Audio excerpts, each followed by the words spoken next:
Yun, for today's video mga idol, kailangan ng latagan ng electrical dito, mga power outlet, no? So ang gagawin natin is magbebenta tayo ng mga PVC para sa mga pang layout natin.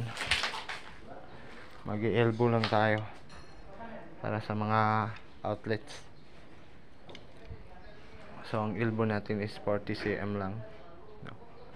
Para sumakto din sa standard na height lang naman yun, sa 30, ganyan, 30 cm mga outlet dito. Ang daming tambak.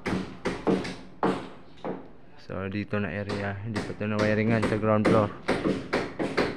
So ayan, kunin na natin yung importante.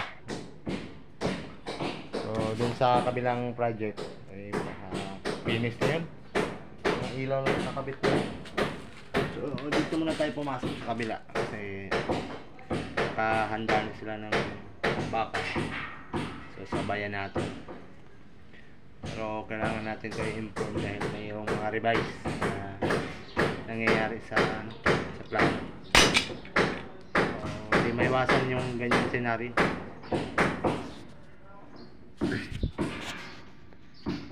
Report at saka 1/2. So after ng ilang oras na naglatag ako dito mga idol, ay ito na nga, tapos natin yung area na to kung saan ito ay bubuhusan nila bukas, no? Ayan yung latag natin. Yan. Then ito naman yung kinabukasan mga idol. Ayan, nakapagbuhos na sila bago tayo dumating sa site. So dito tayo sa kabilang area kung saan tayo maglalatag ulit ng mga power outlet, no? Yan. So ito yung home run. Tatlong home run lang yung dito sa may kitchen area. Isang range outlet home run, then yung rep na home run. Yun lang. So pagkahapon nga mga idol, ito na nga, tapos kung nag-layout dun sa area ng kitchen, so dumating yung ating wire na request na 3 box, no? So bali sana tong request nating box, 10 box sana to. So 3 box lang muna yung dumating. So importante din na magkaroon kayo ng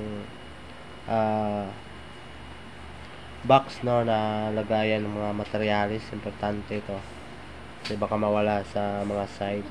So ito yung isang box na unang deliver dito. So kukunin ko dito sa isang box, lipat ko dito sa may electrical box sa amin. Kulay dilaw naman kulay nito. So ito pa yung mga balance nung unang order namin. Kunti na lang din kaya nag-order kami ng panibago. So bali papasok yung mga tropa natin dito by next week. Sila yung magwa-wiring dito kasi ako pupunta naman ako sa kabilang project.